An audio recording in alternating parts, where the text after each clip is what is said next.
pada kesempatan ini saya bersama-sama dengan kawan-kawan Keuskupan Regio Papua ya, itu sedang memberikan materi tentang bagaimana konteks orang muda dan juga bagaimana dari sisi psikologis mereka dan juga bagaimana isu-isu berkaitan dengan orang muda, khususnya soal perkawinan anak yang mungkin selama ini juga menjadi isu yang penting yang ada di negara ini. Saya memberikan ulasan tentang apa sebenarnya tantangan-tantangan yang dihadapi oleh orang muda, terutama di Papua, dan sebenarnya bagaimana kita juga menguatkan mereka dan terutama juga memberikan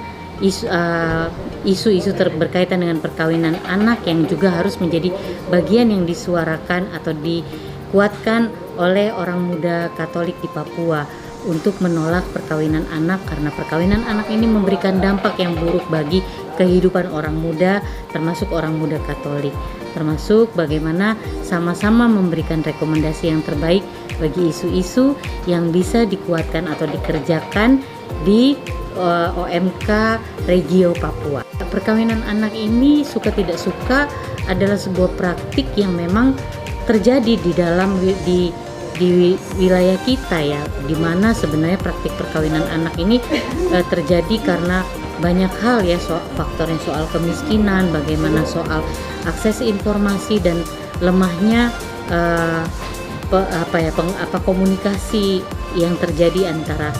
di dalam rumah ya, bagaimana, dan juga bagaimana sebenarnya orang muda punya ruang untuk menceritakan masalah mereka, untuk membangun relasi-relasi yang positif. Nah, karena orang muda mendapatkan situasi yang tidak cukup kuat untuk saling berbagi, saling memberikan informasi, termasuk mendapatkan akses informasi yang valid mengenai apa itu yang hal-hal yang membahayakan termasuk perkawinan anak, sehingga perkawinan anak menjadi persoalan yang serius yang juga mempengaruhi bagaimana pembangunan kita juga dihantui oleh persoalan perkawinan anak yang dampaknya sangat luas secara sosial budaya, secara sosial ekonomi, dan juga tentunya bagaimana masa depan ke depan yang itu adalah tongkat estafetnya dipegang oleh orang-orang muda. Orang muda di Papua adalah tonggak atau barisan terdepan ya untuk bicara bagaimana Papua dan masa depan Papua. Orang muda Papua harus kuat, orang muda Papua harus solid ya, dan juga terus menyuarakan dan terus memberikan inspirasi-inspirasi positif